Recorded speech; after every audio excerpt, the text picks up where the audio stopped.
Yo Brahmanan Vidadati Purvam, Yo Vai Vedamscha Prahinohi Tasmai, Tanhadeva, Atmaburi Prakasha, Shanti Shanti. That one, indivisible, all-pervasive presence, out of which sprang the divine Trinity, Brahma, Vishnu, and Shiva, at the beginning of a cosmic cycle, and who delivered the Upanishads to Lord Brahma, who is an eternal bridge to immortality, who is partless, faultless, actionless, and divine,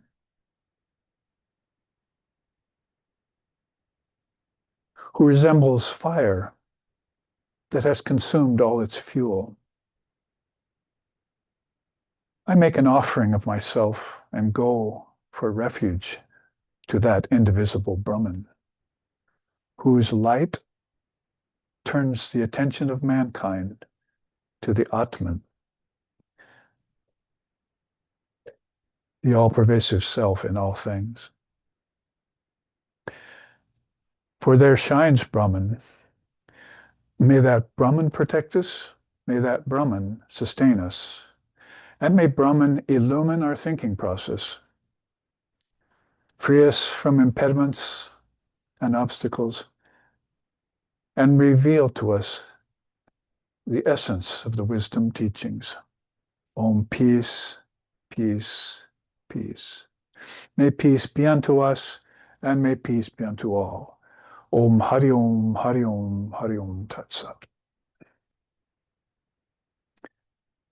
And with those slokas from the Upanishads, the divine non-dual scriptures of Mother India, that speak to us about Vedanta, this new kid on the block, if you want to call it that Swami Vivekananda brought in a Neo-Vedanta form, a fresher form to us in the West in 1893 at the Parliament of Religions, proving himself and Mother India to be the mother of all religions, really, when this happened. It's this Advaita Vedanta that's the apex, the acme, the conclusion of all spiritual practice, quote, unquote, Sri Ramakrishna Paramahamsa, who is a divine lover of form, as we know. Many forms and many religions. He had that universality blended with non-duality, blended with ecstatic love. Can't really go wrong with a combination like those three. And so the problem with all of this comes about for ordinary beings on earth who have not spiritually awakened yet, to try and awaken to this great truth of Vedanta, and how it expresses itself, because it's not a religion. You could call it a movement nowadays, sort of a movement that comes out of the ancient rishis of Mother India, given this new version or facelift kind of version that is being presented to us, that's more all-inclusive than just the scriptures can relate even. So we have scriptures like Bhagavad Gita, it's actually called 18 Upanishads. That is 18 chapters, and they're all called by Sri Krishna at the end an Upanishad. And we know that that's not strictly non-dual, like Gita. It appeals to so many lovers of form. Those are initially called Vaishnavas, or worshippers of Vishnu. But Sri Krishna is often talking about Brahman. And ironically enough, I don't think Vishnu is mentioned more than once in the Bhagavad Gita.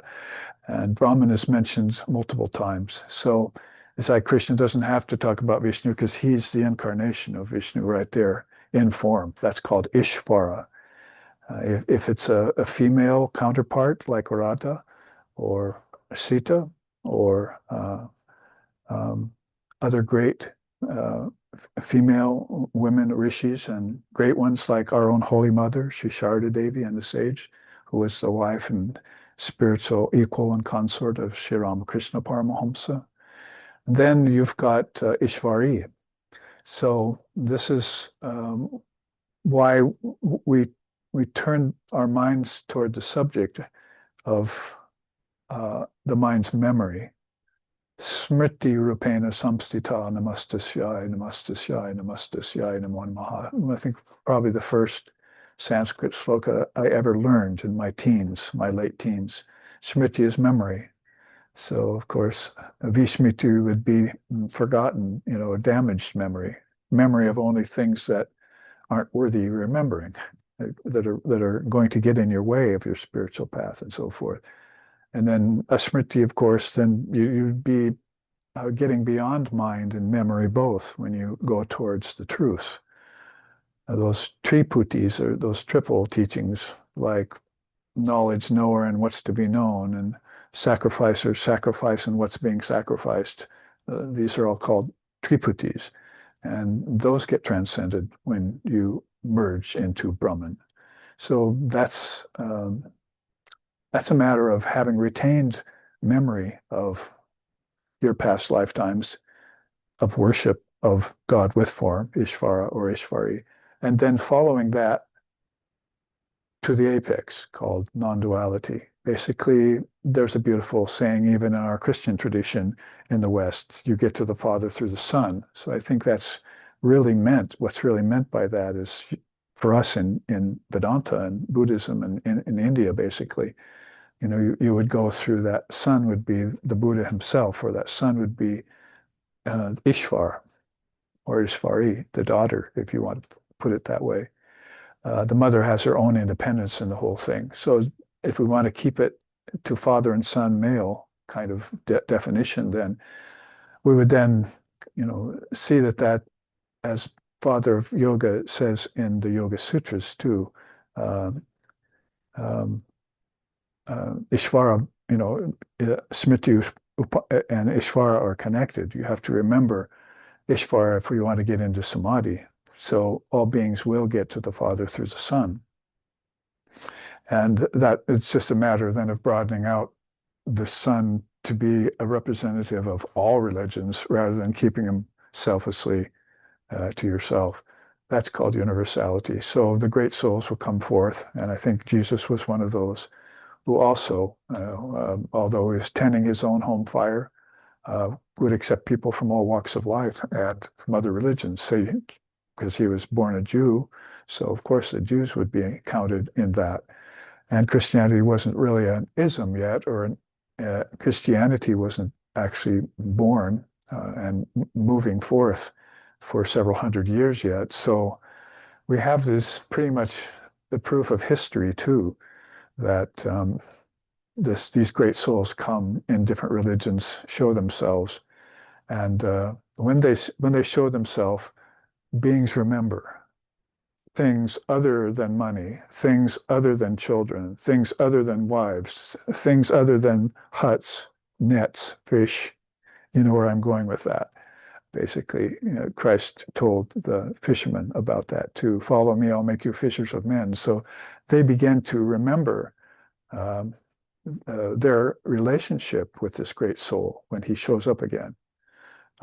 If they haven't seen him for 500 years or 1,000 years, in the case of the Buddhas and the case of the Ishvarakotis and so forth, then they will worship him for lifetime after lifetime. So they'll keep that relationship going through many lifetimes. And when they're born again, that's what results in a believer in God, a person with faith, as compared to those who do not believe in God and do not have that faith, atheists and so forth like that.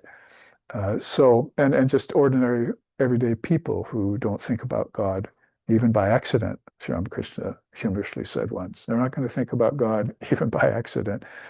So this divine memory then, smriti, is hampered by vismriti, forgetfulness. I don't remember anymore. That was my premise that I started out teaching this class last week. This is part B of that same class that we took up last week with this chart, which is called the dire effects of vismriti. I have another chart here that's then titled the role of mind and memory in spiritual life. That is how memory is half the battle. Remembering is half the battle. There are songs I could sing about that. Sri Durganam Bulana, oh mind, don't forget to remember your Divine Mother. And that means from day to day, yes. But if you do remember from day to day, then you will remember from lifetime to lifetime. You will come back naturally as a believer, if you want to put it that way.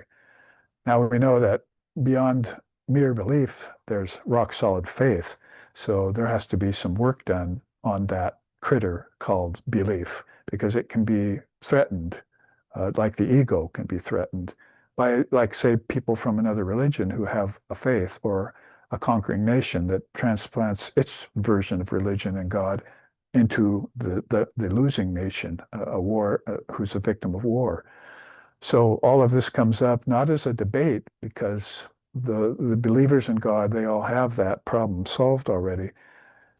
For them, then, it's just a matter of widening and deepening their understanding. May our minds expand in their capacity to know God. We call Brahman.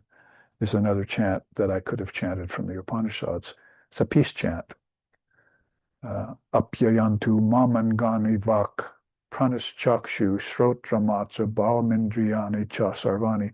All those words have to do with the mind wakening and remembering and increasing its capacity.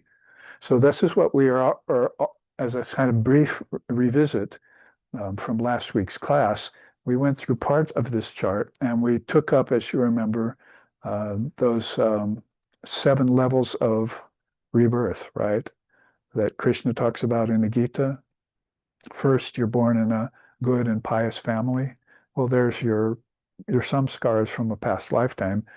You're coming back, remembering them, and your memory, of course, doesn't develop until 5, 6, 7, 8 years old. Spiritual memory might not develop for 20 years or so. We begin to remember that there's something other than what our parents are teaching, something other than what we're getting in conventional churches, and something other that we're getting from our ancestors, you see. And then we begin to look at life and say, it's pallid, it's failing me, I'm not happy, I'm not satisfied. There's something else there that I'm feeling or intuiting, and it's not in the world. And this is why great beings are already renouncing the world when they're born. It's like birth to them is an act of renunciation. And for others, it's an act of give me, more things, more possessions, more power, more pleasure, more objects, more riches. But less, less, and less is the mantra of the realized souls who hands off of the whole thing. And then they grow up as examples to how to renounce. Thousands and thousands of monks in the world are doing that right now. And there are many householders who become vanaprasthas and go to the forest and back off from life and live a different kind of lifestyle in sight of everyone else looking on. And some of them become revered, even if they're not monks. Even in America, those great poets and Vanaprasthans who were Western, who went to the forest and lived in a hut and studied the Upanishads. Later on, they become examples to other Westerners. Say, well, he did it. He retired from society and from all this constant hustle and bustle, and its various trials and so forth. So I can do that too. So all of this I'm saying is a recalling of divine lifetimes. So again, I'll reiterate that when people talk about past lifetimes kind of glibly in English, rebirth, they're really talking about who they were as an ego previously. But the teachings tell you that you never were the ego, you always were the Atman, which I just chanted about. I am Atma Brahma, this self is Brahman. And the ego is just, a small self that came out from the mind and took on a body and 5 senses and began to seek after contentment and pleasure with the objects. Yoga wants you to withdraw your mind from earth, air, fire, water, ether. The 5 horses of the senses have to be drawn back from those by the reins of your own willpower, called prana and Ichcha Shakti, and then drawn back to the mind, so the mind all of a sudden remembers, there's that word again, remembers that it has been going out for too long, and it forgot what it was, where it came from. So we have mono chalojani. Oh mind, you're going out and you're a stranger out there. Return to your own abode, right? So it's asking the mind to come back to the self, the great self. This is the Atman. And the indivisible self, not the individual self. So that's how we could, with words, make a distinction between the great Atman and the unatman, or the ego. Body-mind mechanism, Vedanta will call that, or psychophysical being is your non-self. Those are instruments. Those are insentient things. And consciousness is manning them. That's the consciousness of the great self that's projecting itself into the things that the mind projected. It's becoming associated with your body-mind mechanism, five senses, thoughts, all of that. And so when this dawns on people, then their memory starts to come back. And that's why even in a Western materialistic country like today, when we were in our teens, people were even back there and saying that French word déjà vu, right? It appeared in pop songs after a while. Because people finding it, unfortunately, through drugs and marijuana and things like that, it perked something in their memory that was unconventional. And so they heard about this déjà vu. I feel like I've been here before is actually what that translates to. And then they put it in a pop song, and other people who were, experiences of this relative truth that was back in the memory of people's minds. I've been here before. I feel like this is all familiar. And some of those people gave up those corrupting routes inward that were failing them and letting them down, and they took up meditation. So that was how the West began to proceed, and pretty soon Zen Buddhism came along, and then after that Tibetan Buddhism came along, and of course Vedanta was always gaining ground because of Swami Vivekananda's visit. So they began to take on this ambiance of Smriti. They began to remember themselves, their true self, and that's where some of these beings tripped up and began to turn it into a kind of a New Age lip service, calling themselves a personality that lived 2 or 3 centuries ago, or in their past lifetime, instead of remembering that this is the true self that's taking on unreal forms that pass and change. But the true self is the mind is projecting those, and the true self is behind that mind as pure conscious awareness. Timeless, deathless consciousness. It's a witness of all of this phenomena. Sakshi Bhutam, it's called. So when this memory starts to catch on, then you've got spiritual awakening. That's one of the definitions, in part at least, of spiritual awakening. I must awaken spiritually to my predicament here in matter, because matter is becoming my God. Money is becoming my God, and pleasure is becoming my pursuit, and wealth and lands are becoming my prizes, in this game of life. And all of those, after a while, aren't satisfying me, and they're adding more problem instead of ending up with some sort of solution so that life has some meaning. So that's why I'm focusing in on the mind and memory's role in rebirth, because rebirth gives us a chance to start over, and it gives everyone a chance to start over. But in their previous life, you would have had to have increased your faith in providence, if you want to call it that, or at least had an experience that caused you to believe that there was a higher reality, whatever you might call that. Jesus, Buddha, Krishna, these are all forms, Ishvara forms of that one reality that's lying behind everything. So in that way, then, we look towards some of these teachings in Vedanta, and along with Buddhism and Tibetan Buddhism, which has come forward with its 1,400-year-old experience with rebirth, like the Dalai Lama being born so many times is kind of like an outright declaration that rebirth is a relative truth. You can't walk up to a great being like that and say, no, you weren't reborn 14 times.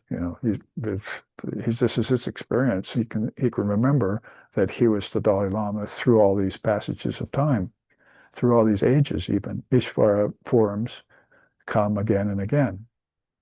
And it's in India, of course, that's accepted. And those are called avatars. Please don't confuse the word with what they're using avatar for nowadays in computer science and everything, borrowing that from high philosophical principle and then dumbing it down, to cartoon characters and to, people who are efficient at computer software, and they're borrowing words just like they will with guru or with Shanti, other words that have come over from Sanskrit.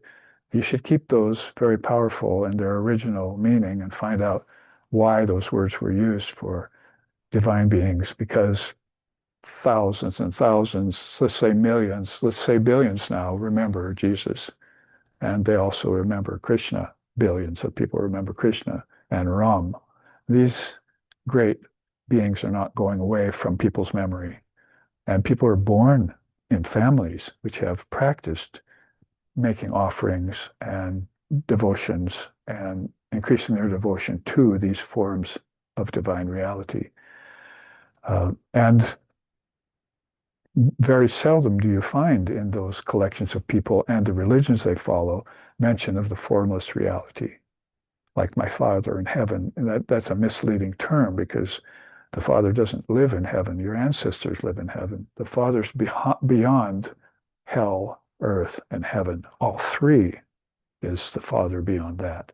That's the Great Spirit, according to some cultures. That's Brahman, according to India. And it's Tathagatagarbha or Pragyaparam to the Buddhists. It's a divine reality. And that's why I started out chanting about it. Yo Brahmanam Vidadati Purvam, Yo Vaivijamsya Prahinohi Tashmai, Tan Hadeva, Atma Buddhi Prakasha. This Atman of high intelligence is the foundation of all locations, all space, Prakasha. And it infills everything. It's formless, like what to say, like fire that's consumed all its fuel. Fire goes away, ashes are left. But that's how Brahman is. It eats everything up, and then there's no form. And then you have to go looking for the formless fire, like the fire of yoga, back inside of yourself. You have to envision that light, right? You can see it in a physical fire, but when it consumes it's all its fuel, it was just ashes left over. So that left you high and dry with just an inferior metaphor. But if you took the light of the fire, like the fire of yoga, and used it as a light in your mind of consciousness, then that memory swells of how you came from that light and how you will return to that light. And that's true faith beyond belief. Now, anything can happen. You can be content with anything in the world that goes on, because you're always the light, and the light will never go away, and the light's eternal. It's eternal life, not everyday life that you have in possession of now, you're in possession of now. So one of the quickest ways to get there for beings, and probably true of all the four yogas, is to remember your relationship with divine reality. Ishvara is the best way to do that. That's the perfect soul. That's the firstborn, called sometimes the primeval Purusha, the firstborn soul. And concentration on that divine form causes everything else to dissolve back into it. Mano, Nabudhi, Sharira, Indriyam, Tanmatram, Bhutani, Nabhuta Panchakam, right? And then Aham, Kritaschapi, the Upanishads say that's 8 things that you just dissolve back into Brahman, right? So you take the mind, and you take the intellect, and you take the ego, and you take the 5 senses, and you take the 5 elements, and you dissolve them back all to their source. It's a famous sloka in Vedanta. So That's how consciousness associates with things and then draws back from things. Just like you breathe out and you breathe in. You breathe out and you breathe in. Or the sun comes up when the world turns, the moon, and then sets, as it were. All of that's just like a breath. So like that breath too, your rebirth, your birth, life, death, and rebirth are going on like a breath all the time. And your soul's watching this. That's the one thing. People can come to believe in rebirth, but they don't then come to know the witness of that which is being born and which is dying. Namrichur Nashanka Name Jati Beda. I sing it quite often. Shankar's Nirvana Shatkam. Basically, I will never die because I was never born, is how he puts it. See, so that's a very important statement he makes non-dually. Namrichur means no death. Name Jati Beda, no birth. So these beings are unborn and undying. In other words, they're eternal because they've identified with God who is eternal and not with Mano Nabudi Sharira Indriyam Tanmatra Bhutani Nabucha Panchakam Maham Kritas Chapi Vyat Swarupakam. Vyat Swarupakam means the essence in mind, intellect, senses, subtle matter, five elements. They've identified with the essence in those things, not those things themselves. And that's one of the things about believing in rebirth only. So basically then you forget about the one who's doing the believing and the one who's gaining realization. The mind is taken so much into the topic or into the subject that it forgets that it itself is the master of all those things. That's a strange thing about consciousness in a relative mechanism, like the body-mind mechanism, is that it'll focus, but it'll focus on the very things that are opposites. Talk about lust and greed and pride of caste, pride of lineage, grief, shame, the eight fetters and the six passions are called. Those shouldn't be in the picture in the first place, you see.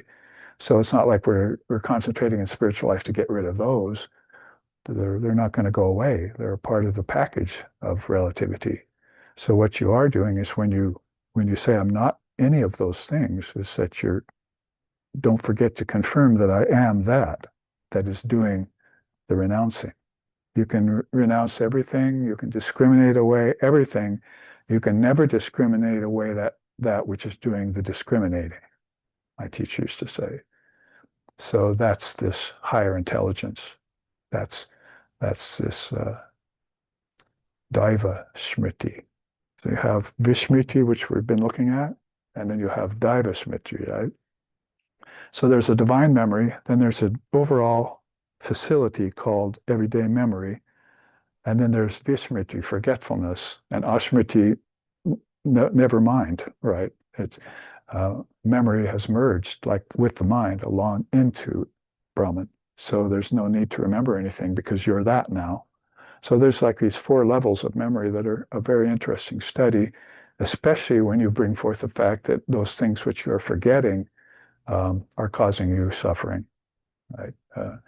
And those things that you're remembering are causing you distraction. So then you want to recall your divine memory. Like I said, then people started meditating. And as they meditated, they started to have memories of being of another lifetime.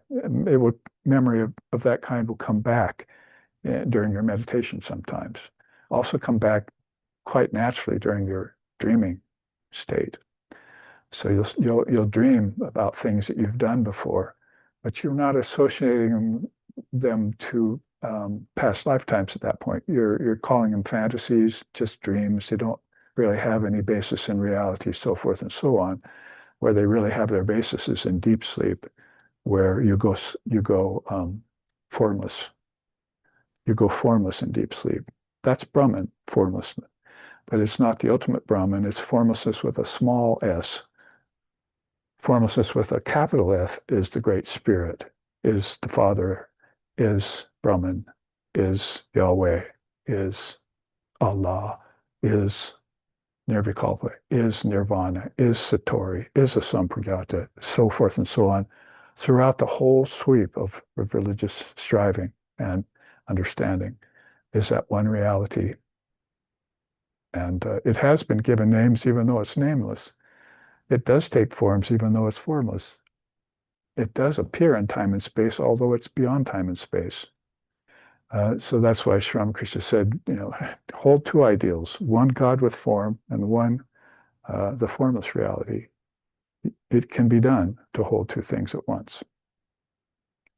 What you want to forget is the things that are not worth remembering. So what you're remembering is all your suffering from a past life, all your ignorance from a past lifetime, all the bad actions you did in a past lifetime. Those are now fructifying karmas in this lifetime. That is, sanchita karma, actions you did in the past life, are coming forward as your prarabdha karma in this lifetime, and you have to pay that karma. The devil's got his due.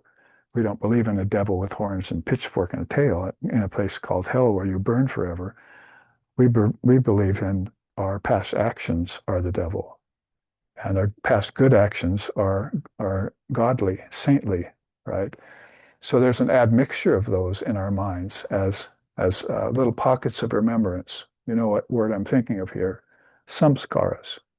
In yoga psychology, you finally come upon something which Western psychology never told you about, is that you have not just memories, but you have memories, impressions of memories from past lifetimes. You were never born a clean slate. Maybe the first birth you had with a clean slate was a bodhisattva, because in a previous lifetime, or what we call a jivan mukta in Vedanta, because in that lifetime where you were born fully realized, then you had in a previous lifetime wiped away all of those past karmas, and you had emerged clean. You know how Sri Ramakrishna described that? If you give an elephant, there's an elephant driver. He owns elephants. Same place. So you give an elephant a bath in the morning. You take it out in the morning, give it a bath because you're going to ride it and hire it out and pull dogs with it and various things. You don't give that elephant a bath in the morning because it's wet, just like a dog. It's going to go roll in the mud as soon as you let it go and become dirty again. So you give the elephant its bath at night before you put it in its hut. So is that just a story about elephants and how to maintain them? Or is that a story about rebirth? You give that soul a bath and clean it before it goes into its hut at night called death. This would be a conscious death, by the way.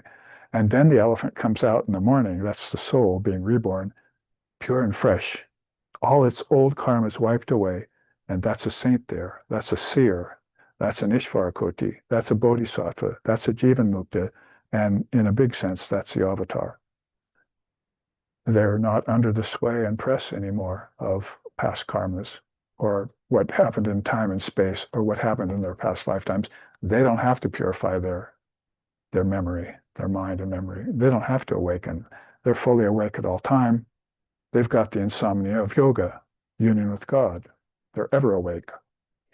So this is how we have this explained to us in such high non-dual philosophy as Advaita Vedanta, and coming down to the non-dual, the qualified non-dual level in philosophy to give these wisdom teachings so that we will make an effort at meditating and doing all four yogas, as I mentioned earlier, with this end and aim in view, that we will remember our true nature. If you remember your true nature, you'll remember all your past lifetimes. The two go together. And if you don't remember your true nature, you're born in the house of the pure and prosperous. Then you're born in the house of practitioners. Then you're the religious. Then you're born in the household of yogis and who are practicing to try and become perfect, realize their perfection. Then you're born in the house of rishis, who raise families in the Dharma. And then you're born with full recognition of who you are. We went through that last week then with that chart that Sri Krishna told us about, the 7 levels of rebirth. And why did I show that? Remember I said last week, so that we'll just quit doubting that there's such a thing as rebirth. These great souls are talking about it, and Indian Hindus believe in it, and Buddhists believe in it. It's not even a belief anymore. It's just a fact. We're still in the process of trying to believe if it's true or not. And you know what that sounds like? People arguing about whether God exists or not. I was listening to a great debater recently who was talking about an atheist came up to debate that God didn't exist. And the man had all his, the debater was professional. He had all his ducks in a row. And he started listing the 4 or 5 or 6 different principles in Christianity that explains how God exists. And the atheist didn't have anything to say to it. It was just nonplussed. So that I wouldn't have anything to debate with that Christian, because basically we both believe that God exists. You know, if we start to get into it deeper, then if it comes down to my God is better than your God, or there's a narrowness there, then I would have to step in and begin to debate, because I believe all religions belong to that one divine reality that people are calling Brahman, God, Allah, Ishvara, and so forth. We have different names and so forth, but it's all one reality. Ekam Sat Vipar Bahuda Vedanti. So basically that's the Rig Veda, and the earliest scripture ever written down, and it was much older than when it was written. Ekam Sat means there's one reality, one truth, one existence, Sat. But it takes different forms. You see? So there's one goal, many paths leading to it. This is how they began to tell that to the public. There's one ultimate goal, and all paths lead to it. So that's like all the paths through the forest of the world are the religions. They're all aiming for that base of that mountain called Brahman or God. And so that then begins to expand your mind's awareness to know Brahman, to know the reality, to know what? I and my Father are one, and be thee perfect as that Father is. Those are non-dual statements that Jesus uttered. So we went through that, all that. This is a sort of a reiteration with expansion, but we didn't finish this chart on the dire effects of Vismriti. Let's look at that. What are the causes for loss of divine memory? Why are some of us born? I don't have to ask the question because I just explained it. Some of us are born remembering God because of our past lifetimes of worship, of dedication, of love of the Lord, of seeking higher wisdom. Some of us were philosophers. Some of us were priests. Some of us were devotees. Some of us were aspirants. Amongst the fold, last I looked, it's like 60% of the world, generally speaking, believe in divine reality, 40% don't. That was years ago. I looked at, interested in how many people in this Burloka, we call it, or the earth, had professed belief in divine reality. Vivekananda said, I've lived my whole life here. I've never once lost faith in divine providence. So there are souls that come forth with that absolute assurance, and he'll tell us the same, that divine providence not only exists, it is the ground of our existence. Meister Eckhart, a beautiful, wonderful Christian seer, said that too, that God is that existence. Existence is God. So it's beyond debate and argumentation. So basically then, I don't have to really say that. I can say that basically we're more puzzled and maybe thereby more interested to find out the causes for why people don't believe in divine reality, because they exist. You see, if you exist, that means existence exists. Nobody can say, I don't exist. It doesn't make sense. Nobody can has to debate or argue that. I exist is a axiom of truth. Nobody can deny that. So now who am I? If you start out with the right conclusion, Ramana Maharshi said, great realized soul, then you say, well, I must be that then. I am that reality I've been searching for all this time. out in the heavens or out on earth or in action or in money and family. But actually, I come back and give all those up and I find out I am that reality myself. And I'm just projecting myself out into family, into lands, into money, into actions, and so forth. But I myself am the witness of all that. The witness is the first penultimate station that a spiritually awakened being will head for, will aspire for, right? So what about those other, how many 40% of people who are born, without belief in God? Some atheists are very wonderful people we've met. Vivekananda said that once. He said, I've met some atheists who are better people than people who believed in God that I met.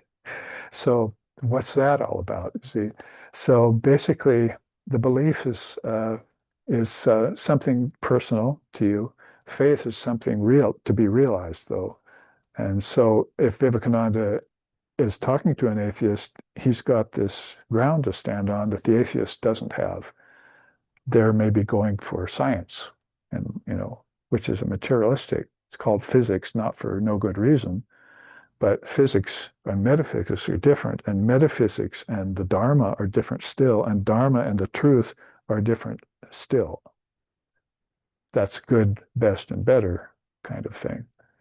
So then we become interested to know why people are forgetting their connection with existence, with divine reality. Some beings don't want to anthropomorphize God. I mean, some religions even don't like that, like Islam and so forth. Basically, let's leave it formless, and then just pray to it and worship it, from our imperfect position here in the body-mind mechanism. And the problem with that is pretty soon you begin to believe that you're separate from God and you're a sinner. And it starts to derail your spiritual attempt at becoming one with God, be the perfect kind of idea. Or I am Atma Brahma, this self is Brahman. So you want to have those fires fueled, in you to aspire to get closer and closer to divine reality. So some of us have no problem giving it a word like divine or God. It's a word, and it's a very powerful word, and it can actually put you into samadhi if you understand words, a higher state of mind. You're automatically thinking higher when you speak about that subject, eternal subject, not the infernal object, but the internal subject, eternal subject, you see. So we looked at some of then these causes for forgetfulness. Remember the interpersonal causes and were neglect of taking the teachings when you're alive. Remember, Sri Krishna's got, you're born in the house of pious people, right? Then you're born in the household of practitioners. So some of us were born in the house of people who didn't believe in God in the West, and others were born in the house that believed in church and morality. But there are some of us that were born with free-thinking parents, and they were thinking more in terms of Dharma. They had heard of the great beings from the East, India, Tibet, so forth, China, and they started thinking in terms of a higher wisdom that they needed to hear. They weren't hearing it here. The ancestors hadn't given it to them. That's the Petri Loka. We'll look at that in a minute. And society wasn't giving it to them. Their parents were not giving it to them, had not given it to them. So they found it in a foreign country, foreign religion. I use those words tongue-in-cheek.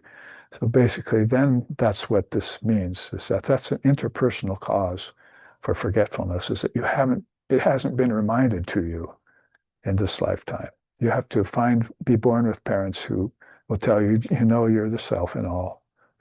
And you know that God exists and you're one with that. You have to have someone tell you that before you begin to consider it. And then by consideration, remember the truth of it, right? Some people will wake up quickly, and some people will wake up quickly and fully just when they hear the words, like Shankara at 8 years of age, wow, I just remembered everything, you know. It's a jolt. It's a jolt from the hoary past. You know, all my lifetimes, all of a sudden, oh, I've heard this before. Oh, now I know where I heard it. Guess what? I know who I heard it from, my guru, you see. And all of a sudden, the whole thing is right there at easy access for them. There has to be a trishna. You know, trishna is a desire for name and form, wealth. If that's in a person, that erodes the memory. See, you're thinking on a insentient object instead of the sentient subject. And so enough of that goes by, you begin to believe the world's real. You begin to believe that wealth is the goal of life and pleasure is the goal of life. That's just materialism. It become very rank too, materialism. So that's all because of the thirst for name and form. Then there's samskaras, form in the mind. That's these impressions we already just went through. Then earning, hoarding, and spending. Instead of aparigraha, hands off, it's parigraha, as I was saying. I want all of this for myself. And then Ishanatrayam begins to click in. The triple bondage is wealth, spouse, and offspring. You can see how people put everything in family. Don't mess with family. That bumper sticker, I first saw it, I just had to laugh. You see, Christ was there to mess with family. I've come not to bring peace, but a sword. And with the sword, I will separate father from son, mother from daughter. Does that sound like family is a good thing? Dharmic family is a good thing. I mean, Jesus wouldn't have to separate them. So, you know, don't be one-sided about this. It's just that he was there giving that sort of discrimination to people who are stuck in families that did not have the Dharmic teachings, had a thirst for insentient things, and had some scars in their mind of forgetfulness. Those people he'll give them a sword of wisdom and separate them out so that they may have a chance of getting free. Freedom being the watchword for all of this. Moksha, mukti, kaivalya, asampagata. All these words from different languages are have to do with ultimate freedom. So that clinging to wealth, spouse, and offspring will not bring any good solution. In fact, it'll probably, that's why it's called Ashana Trium. It's triple trium, bondage to nature, basically. And dukkam, suffering, comes from that. Hunger, thirst, grief, delusion, decay, and death get in with their admixture. And then you start to assume the world to be real, mitya. See, Jagad Mitya there. You know the saying, the famous saying in Vedanta, Brahman Satya, then Jagad Mitya. So Brahman's real. Brahman is true. Brahman is existence. Brahman is yourself. The world was that, false. And in fact, the world will only become truer when you realize Brahman is the truth. Then it's like a bunch of zeros, Sri Ramakrishna said. That's Mitya, thinking all of these things that we're just talking about here are real. But if you found Brahman, you'd have a one. So you put a one in front of all those zeros, and all of a sudden, all of life has meaning because you put God first and everything else after.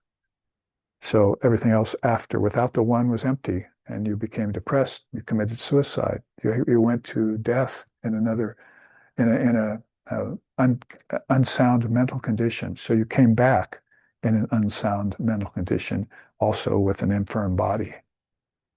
You see, all of these karmas that you went to your death with fructified in the next lifetime.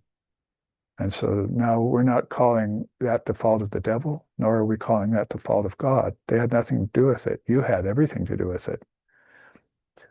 God does not dictate terms for the world.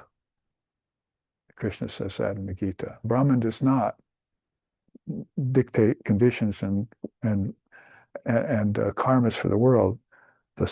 Nature does all that. The soul and nature is doing all that. So it has to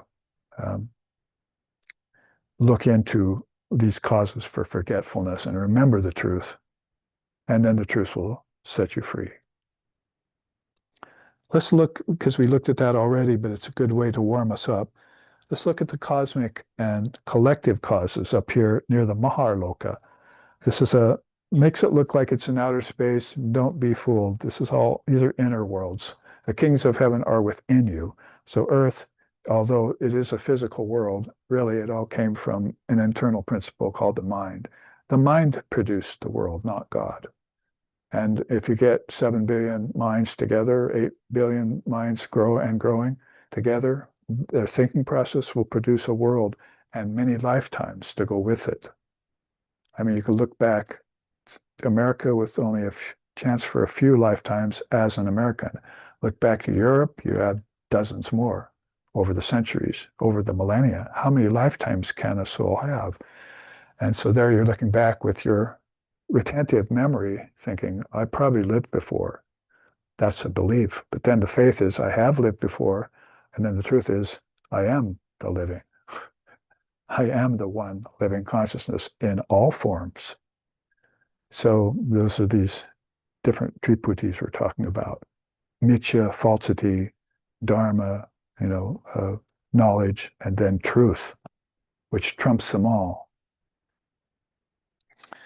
So what are some of the collective and cosmic causes for our forgetfulness? First, superimposition of form over reality, where we don't remember that God is formless. So when we close our eyes in death, if we've meditated, we're used to formlessness, right?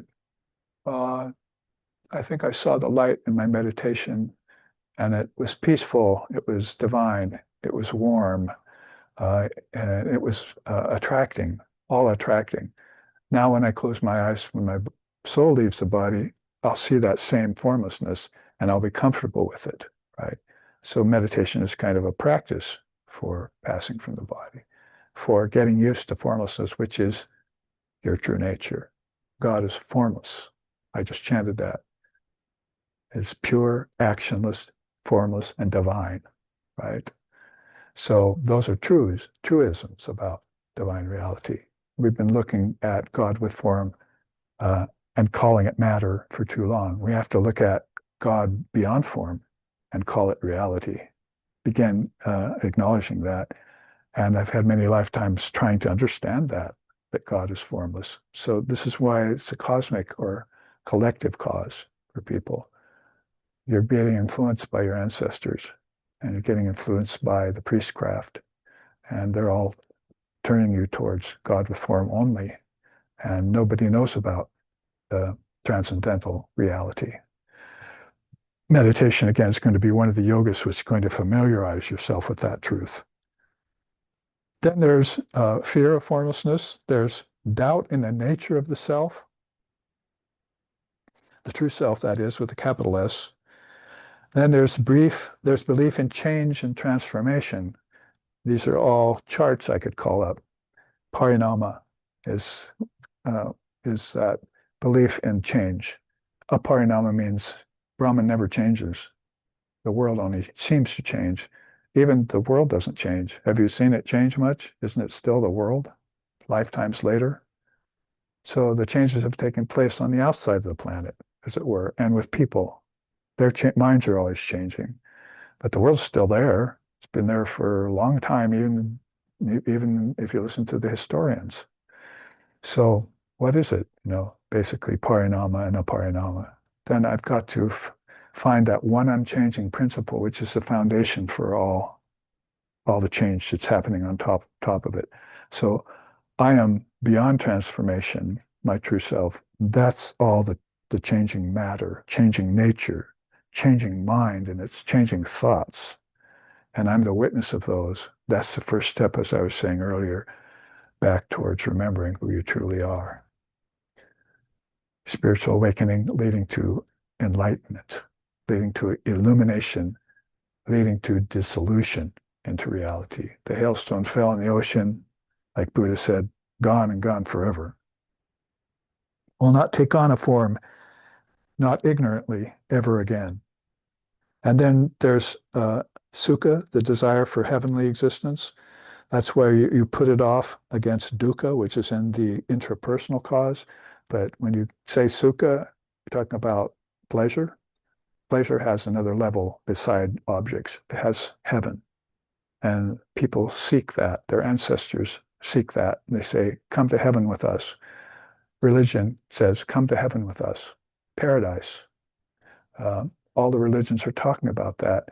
But the seer pays no never mind to that. It says, I am Atma Brahma, the self, formless. I want the essence. Soon I'll give you a class called Extracting the Essence from Everyday Life. See? So that's what we want to look for, the essence behind all objects, the essence behind thought, the essence behind the appearance of people, from the ant to the avatar, the essence behind everything.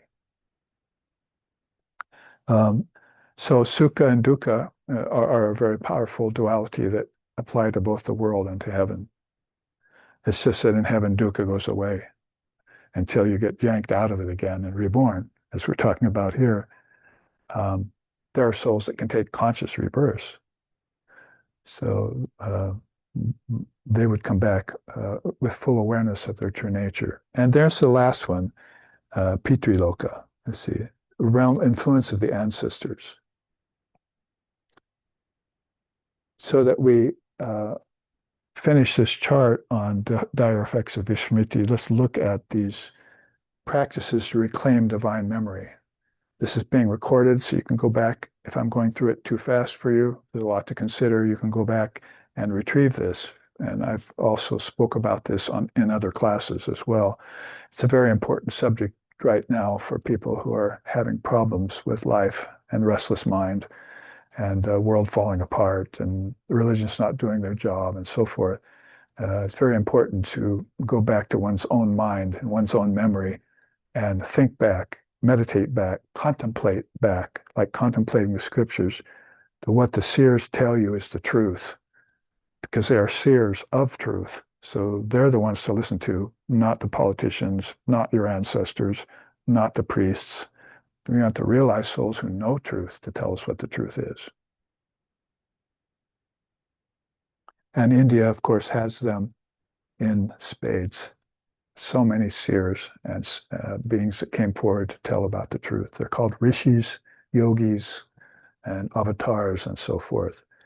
Now, this practice you can do, because Vedanta likes to give you, the way things are, and then likes to give you the problems that have come because of the way things are. And then they like to follow up and say, well, here's the solution to the problems that have come because of the way things are here.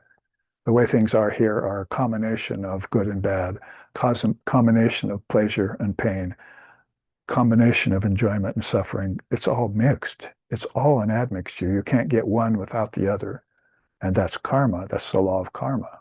Karma is the God here, really, if you want to look for a God here. It's cause and effect. So basically, what are some of the practices you can do that will cause this divine memory to recur to you again? Expand the mind to know Brahman. Actually, yeah, that's good. Expand the mind to know Brahman. I already mentioned that at the beginning of this class. Don't have a narrow mind, a closed mind, religiously or otherwise, particularly philosophically.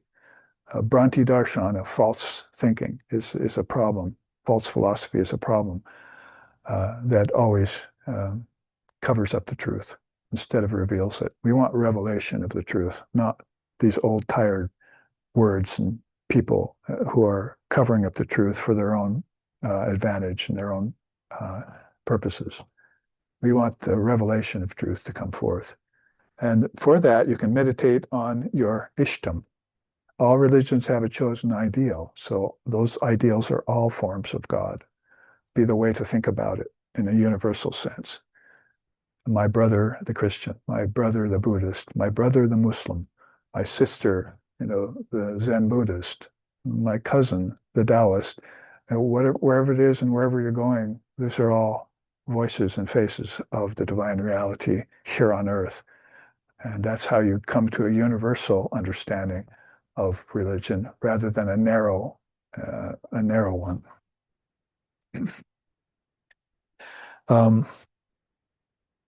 Try scriptural study and memorization. You can go and hear the truth. We've often said that. Oh, I went to church. I heard somebody read from the Bible. Oh, I went to my teacher and they were reading from the Gita and so forth. But did you ever study them yourself and then memorize what you studied?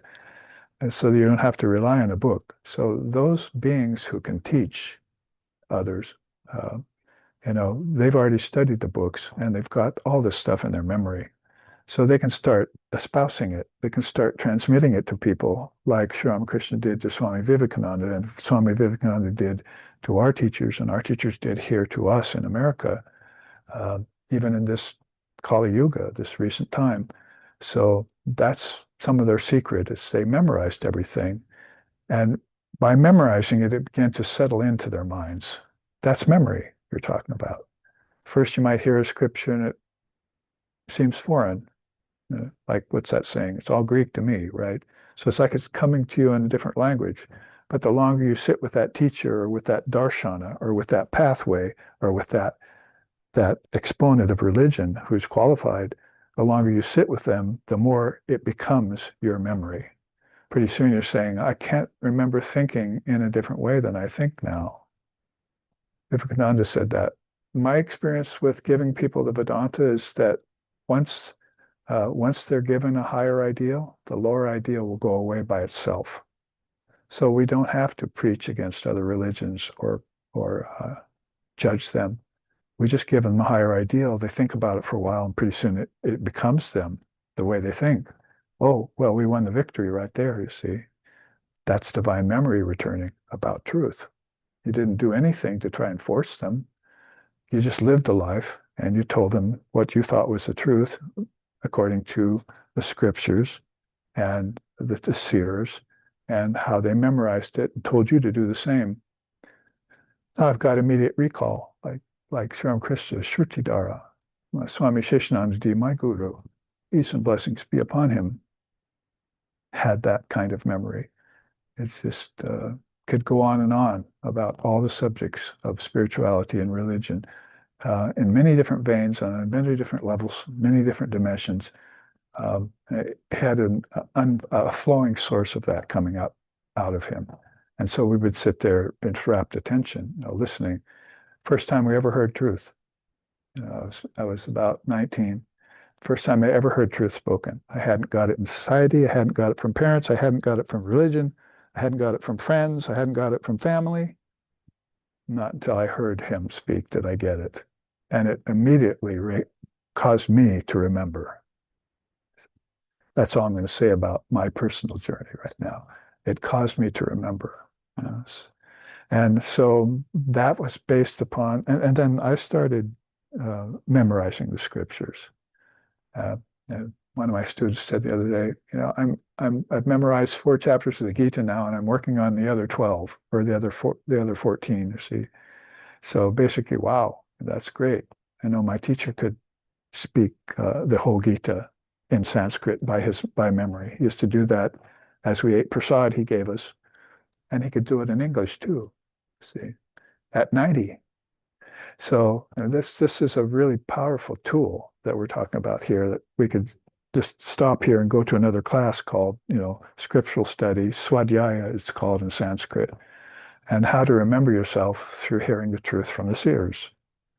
If they're authorities, if you don't believe them, then who are you going to believe when you never heard your ancestors, your family, or society, or churches tell you this? Particularly that part about you're one with Brahman, right? They didn't hear that very much. Another thing you didn't hear about was the Divine Mother, you see. So there are some real secrets out there that can be uncovered by looking into the scriptures, memorizing these words that are mother wisdom, right?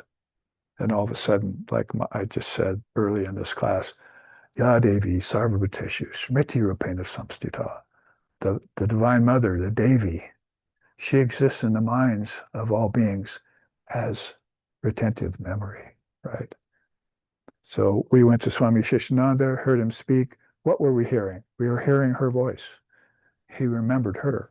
He remembered her wisdom, and he told us about it. And we were then sitting in the presence of a realized soul who had contact with Ishvari, the Devi, the Vak Devi. Vak means word. She's the goddess of all words and all the intelligence and all knowledge. So there's another great secret to uncover. It's not just, oh, here I am in life, now I'm enlightened. I went from form to formlessness. But now there's all this Shakti power. There's all these echelons. There's all these worlds to be discovered inside. The kingdoms of heaven are within you. Now you can go to them consciously. Like dream is going to those worlds, but it's not doing it consciously.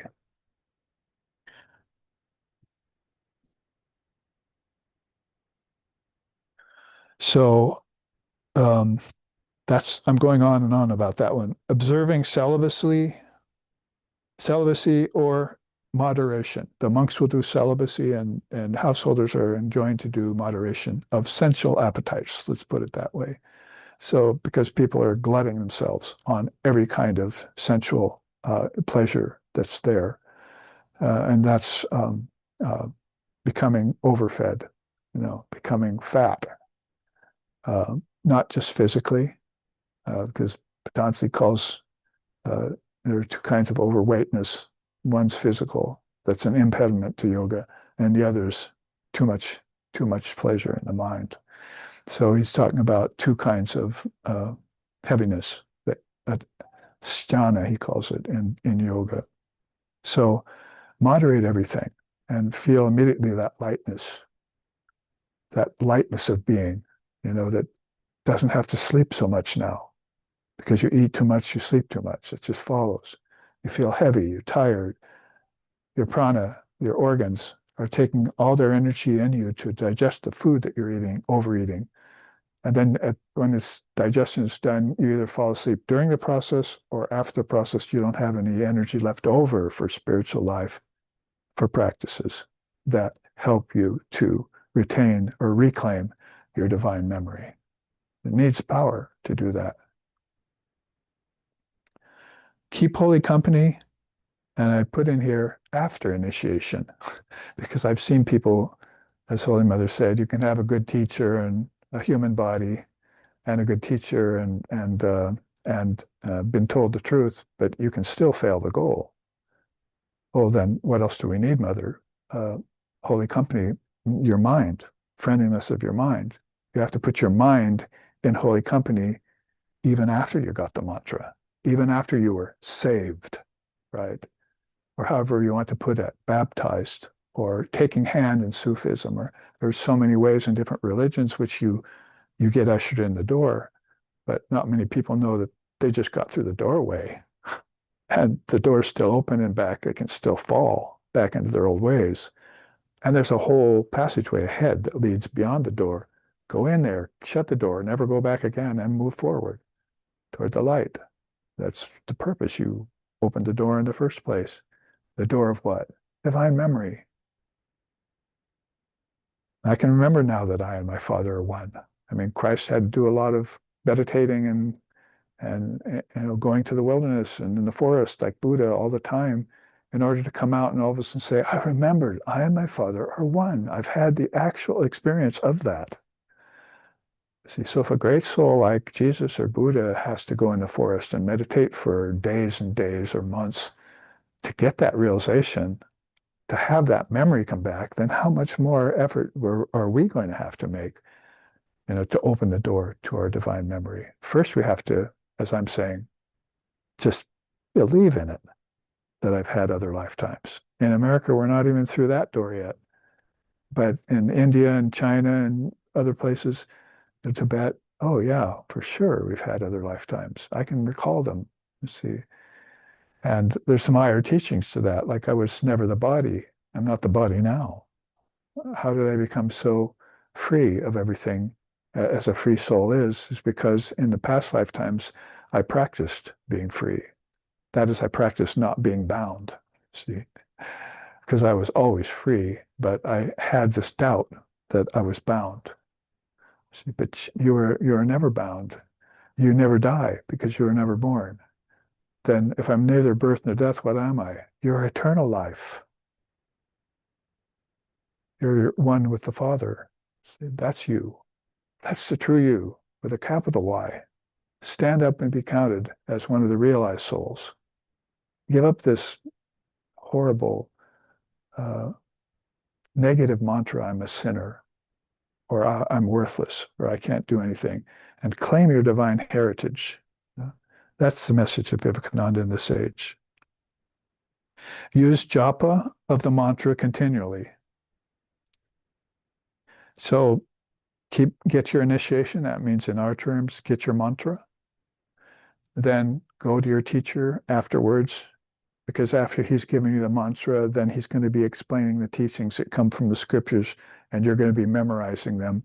This is the fast track called Jnana Yoga and Mantra Yoga to remembering your true nature, and thereby saving not only yourself from all the past actions of your previous lifetimes, but 10 generations of your ancestors, backwards and forwards, will be saved. That is, they'll be given the opportunity through your awakening to save themselves. It spreads.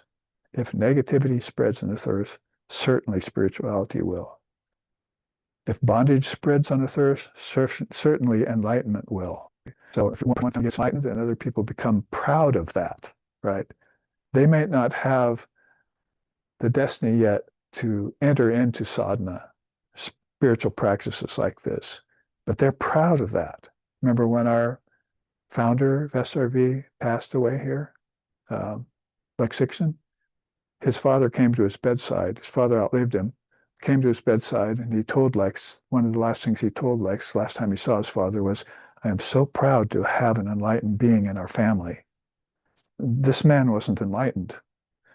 You know, he wouldn't be called an enlightened person by any standard. But he told Lex he was so proud of having an enlightened soul in his family. So that's what it's like.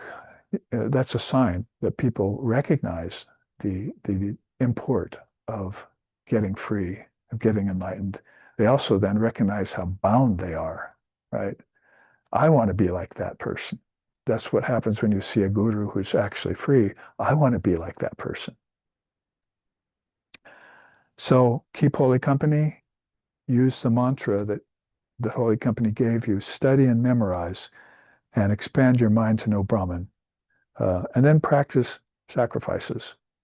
That's what you spend your time with. Let's go to, let's see, which one should we choose? There's two of these sacrifice charts that are very, very good.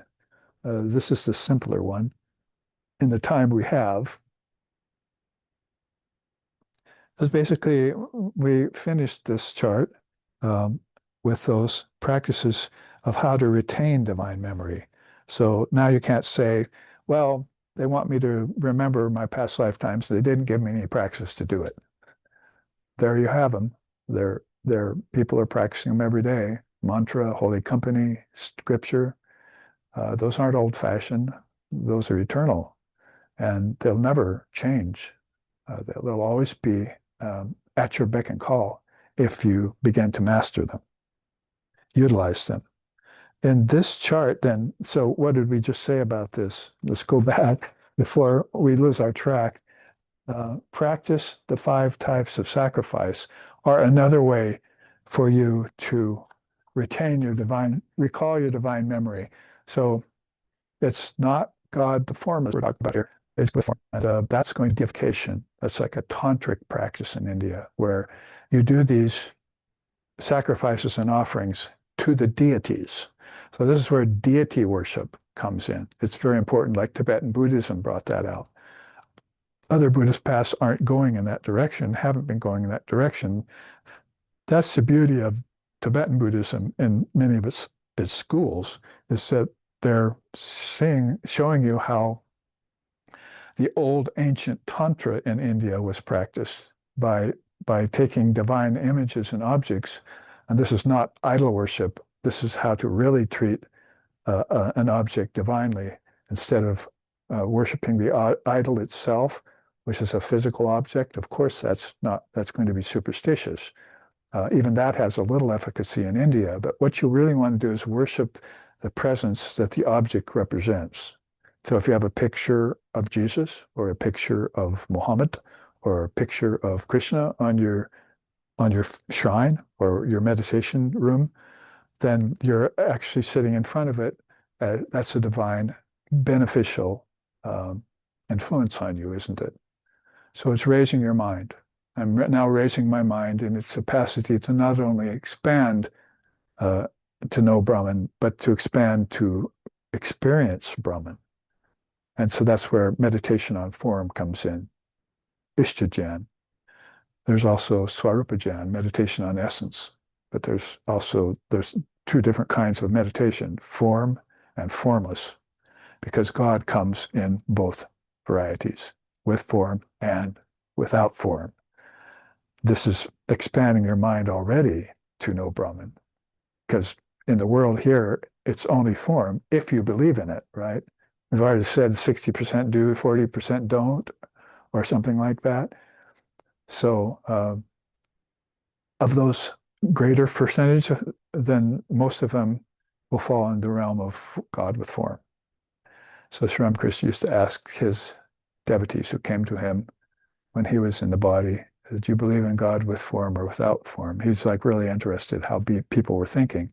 And almost to the man, people would say, I believe in God with form.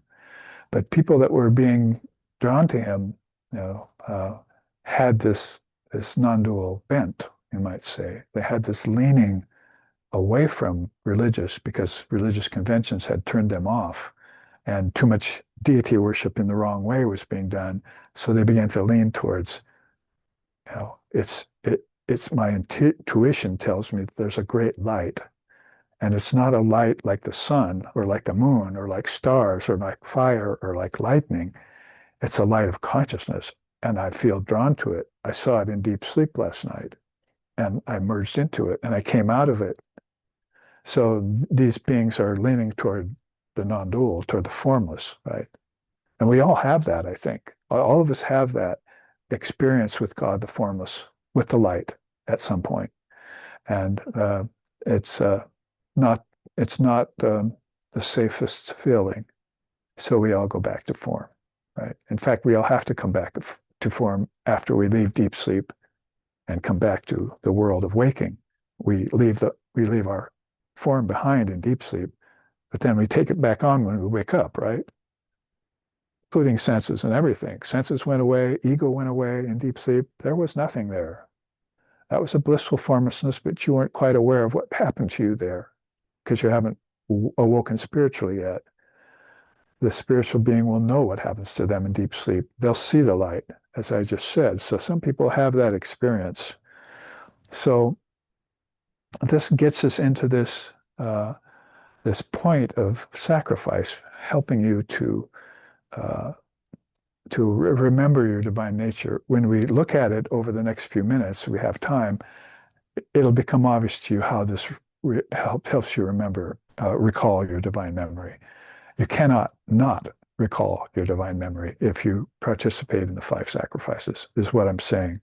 So let me see here in my copy. This is a beautiful Mr. Morosi. He was a Vedanta teacher in Hawaii on Oahu in Honolulu that we went to for a while when he was standing in for the Swami in Seattle.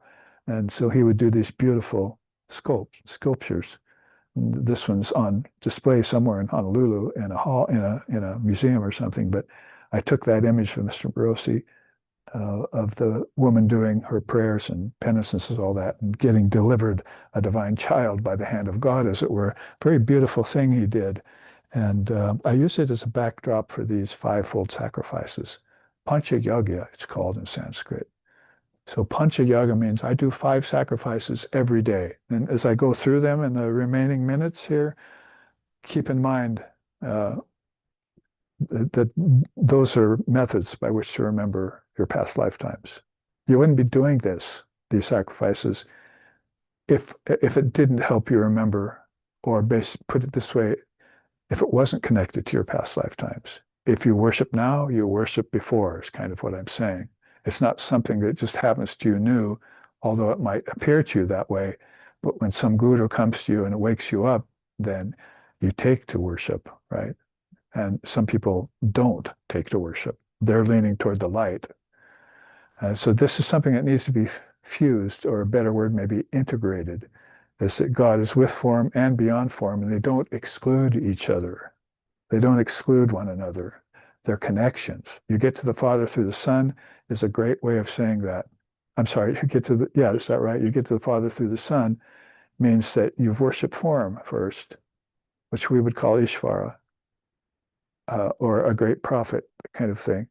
And then that ushers you into the light of Brahman, or of God, or of the Almighty Spirit. It's a doorway. So basically, let's look at the sacrifices themselves. Best to start at the outer one, Bhuta Yagya. That one who takes good and shuns evil, acting as if holding a pair of scales, is indeed wise. By nonviolence to all beings, even to animals, one becomes noble. Who said that? The Lord Buddha, one of the greatest spiritual beings who ever came to earth, said that. So he's talking about animals there. He was against animal sacrifice. It was going on even in India at that time. They had fallen so low. So he was standing up for the rights of all beings, all living beings, that they not get, that you not commit violence against them, that you not kill them, destroy them, and that you do sacrifice to them. You feed them. I mean, up where I live, and this morning they were bawling, the cows. They take away their calves, and so they stand out there in the meadows and they just cry out. It sounds like prehistoric monsters are coming to get you. If you've ever lived near cows, if you were out at night and you didn't know what a cow was, you'd be scared to death. They make such a racket. So they're raising them up there, grazing them in fields. They're feeding them, treating them very nice, giving them water, only to kill them and slaughter them and eat them. So it's all like a pretext in a sense. They don't really respect the animals as beings. It's all for money and for profit and for food. Well, food, you could see a little bit of justification for that if you're still eating meat and all of that. So basically, that yaga you do in India, at least, the first of the 5 yagas, Bhuta Yagya, is to not only quit violence to them, but to treat them with sensitivity as living beings. This gets into this deification, right? Those beings, you look in their eyes, you pet the cow. As a sign on the way to Hilo, there's a cow and a couple hearts coming off of it, and this guy hugging it. So they actually do cow cuddling nearby. I think it's really silly myself, but basically that's how some people express themselves. So come and join us with a session of cow cuddling. I was laughing at that sign with the guy hugging a cow and hearts coming up like he loves the animal. Maybe for sentimental reasons. Nonetheless, it points out, indicates how animals should be treated, not just squarely, but as living beings. The Buddhists would be very sensitive to that. You know who else is very ultra sensitive to that? The Jains. You heard the Jain religion? Nonviolence to the extreme, even that way to insects and plants. Anyway, this is all about Bhuta Yagya. Let's take those 3 kingdoms, plants, insects, and animals. They're a part of the Bhur Loka, or the Bhuta Loka, this world of physical beings. And they need to be treated with equal respect and sensitivity as living beings. I don't think it even matters if they have a brainstem or not, some people are saying, in terms of vegetarianism and all that. It's just that they're infused with life force, and you don't want to fall into this bad karma, nor this bad action, nor this bad memory of having been vicious to other living beings, because there's always war against other human races. We were talking about that this morning. It's like the color of the skin almost dictates how people get treated in this world. Start out with pale white, like the English, and you go to white, then you go to ivory skinned, and then you go to yellow skinned, and then you go to red skin, and then you go to brown skin, then you go to black skin, and different levels of black and different levels of brown throughout the Pacific here, we know. And then you get to Africa at the root of it all, where it's all the black person. Well, it's like if the skin is dictating how you get treated, basically, in people. That's racism. It's really gross. And then, God saved the animals that all races are treating badly, and the insects and the plants, the environment, you know what I'm saying? God helped them because no one else is going to. So basically, that's this whole Bhuta, Bur Loka, it's called, the physical plane. The earth and everything that's up in the sky is physical. So heaven's not up there. This is where everything's happening in this universe. It's on the Bhuta, the Bur Loka. So that's Bhuta Yaga, sacrifice. You have to be sensitive and do conscious sacrifice to all levels of existence. Water the plants, take care of them. If they get sick, cure them. If they get some bug in them, then there's the bug. I have to be careful about the bug too. Some of them are going to get killed like mosquitoes, and others are going to get increased like worms because they give me fish and all of that. So there's this whole dynamic to the Burloka treating those three subhumans, insects, animals, and plants. How you treat that is going to determine how your karma is.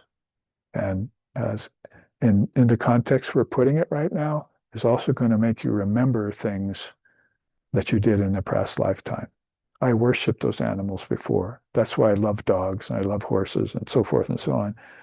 I destroyed forests and trees and squirrels in them with fires. Like the Jains would say, you don't want to accept any occupation that digs in the earth or starts fires because you're killing thousands of beings, trees, insects, and animals in those trees. That's a hada karma. You see, I don't want that karma. That's in your past life memory, right? You come forward feeling guilty about killing. That's good. But if you don't feel guilty about killing, that's not so good because you're callous. But if you do a sacrifice, neither of those is going to be there, except I treated everything right. I'm ahimsa, you see. I am ahimsa. I'm the goddess ahimsa. I'm the goddess of nonviolence. We're going to finish this. So the next sacrifice is called Narayagya.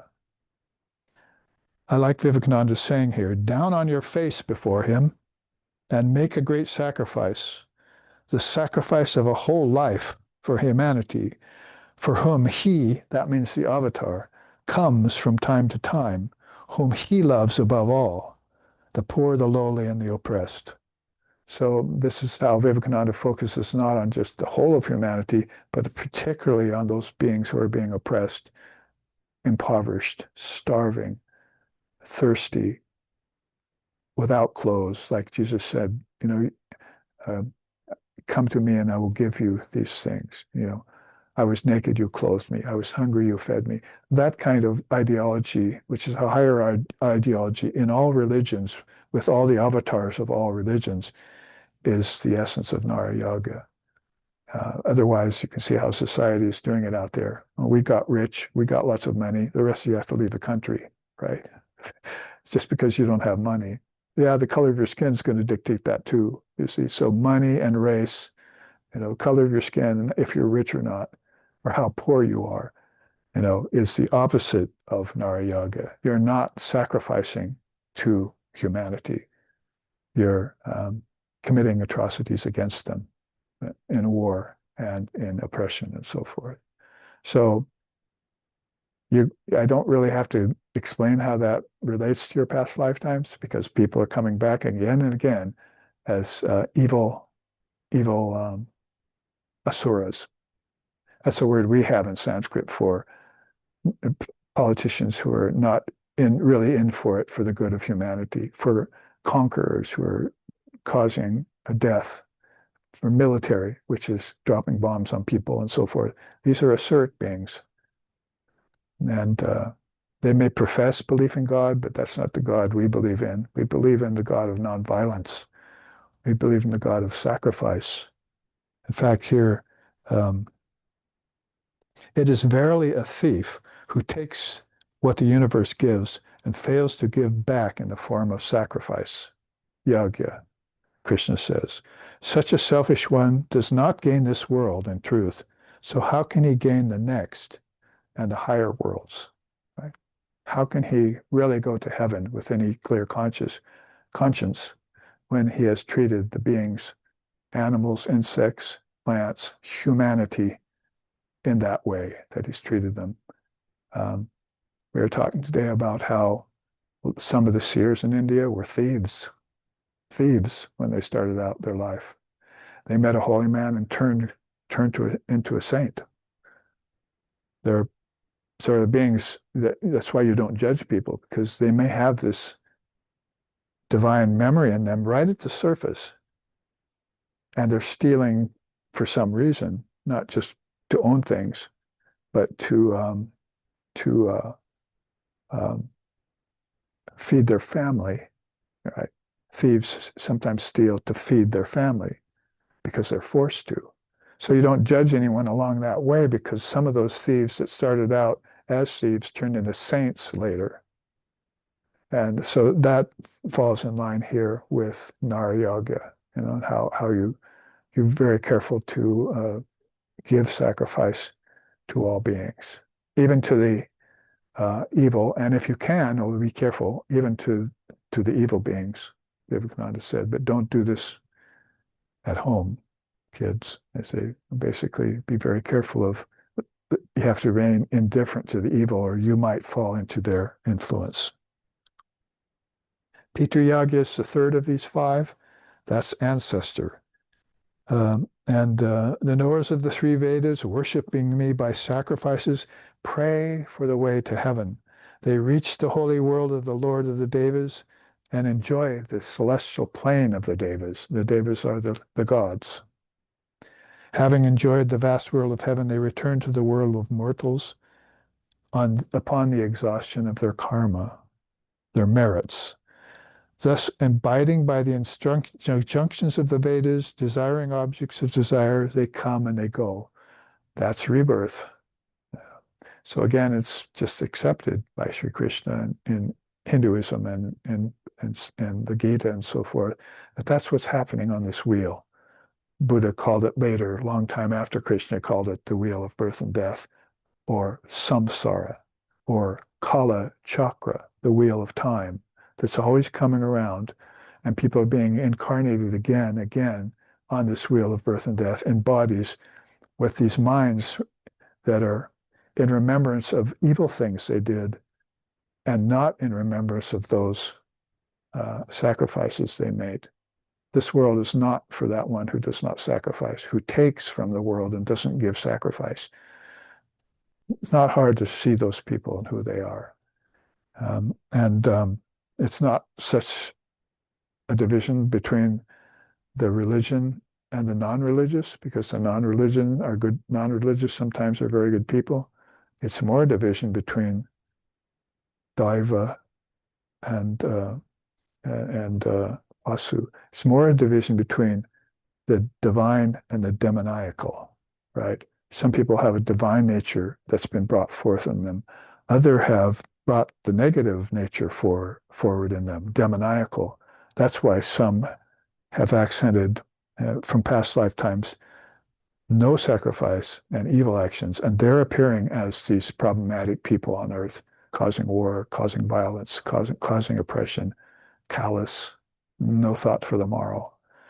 Whereas there's a whole host of divine beings who are peaceful, who are supportive, who are productive, who are creative, and who are adding to the higher benefit of all beings.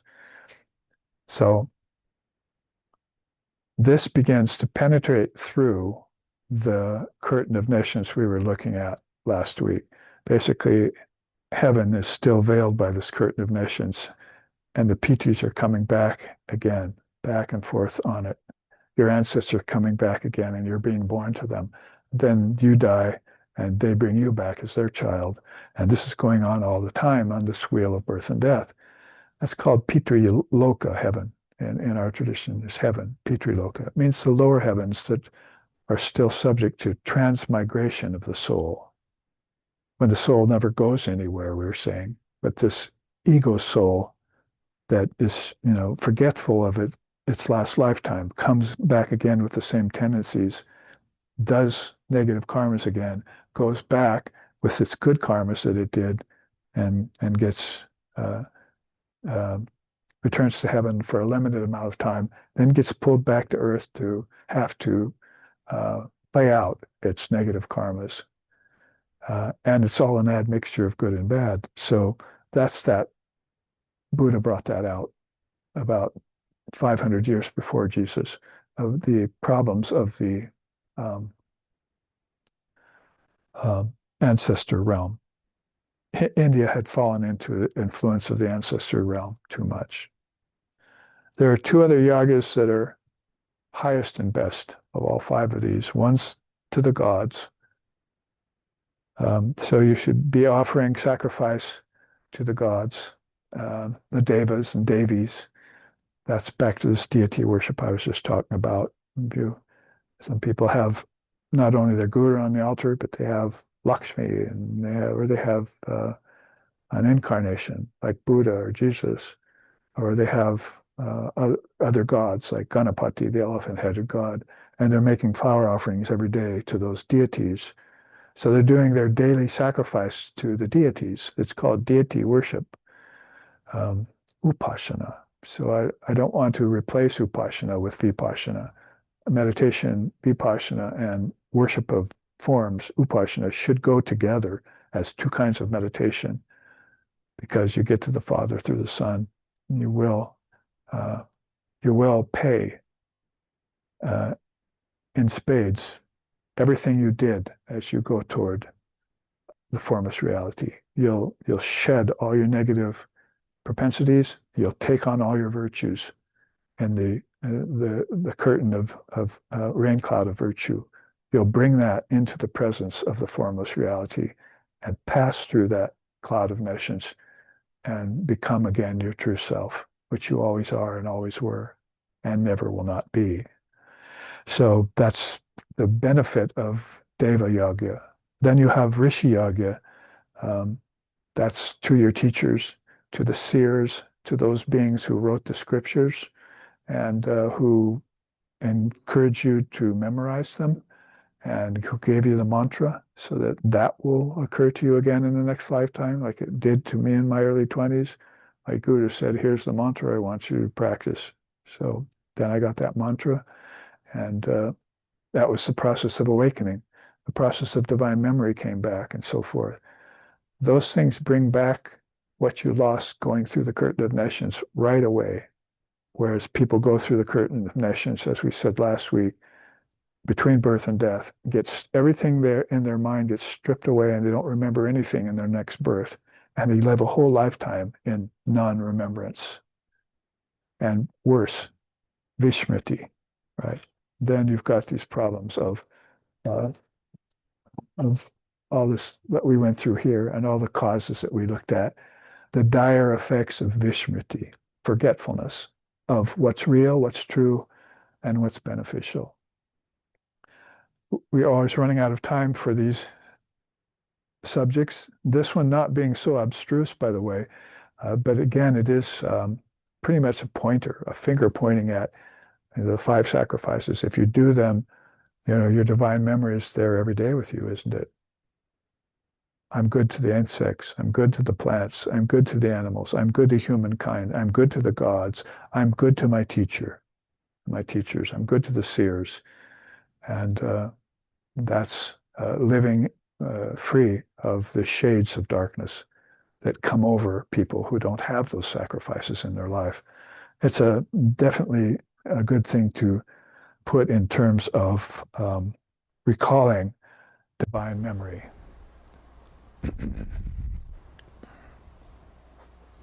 So let's, a little bit over time, thank you for your patience. And we will go on to closing. Om Tachnayo Ravrinhimahe Gatum Yagyaya Gatum Yaenupate Daivi Swastarastu Naha Swastir Manushebaha Urdvam Jagatu Pesajam Sangnawastu Dvipade Sangchatushpate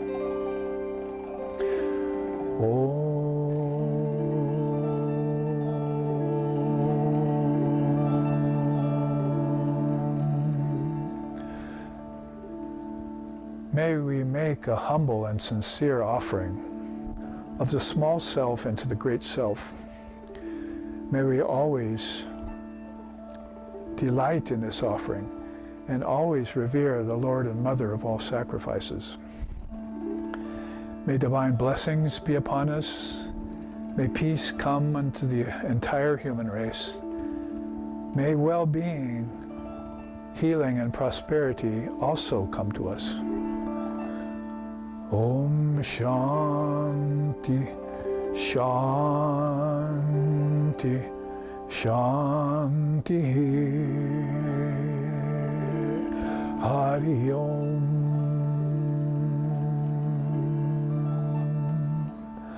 Om.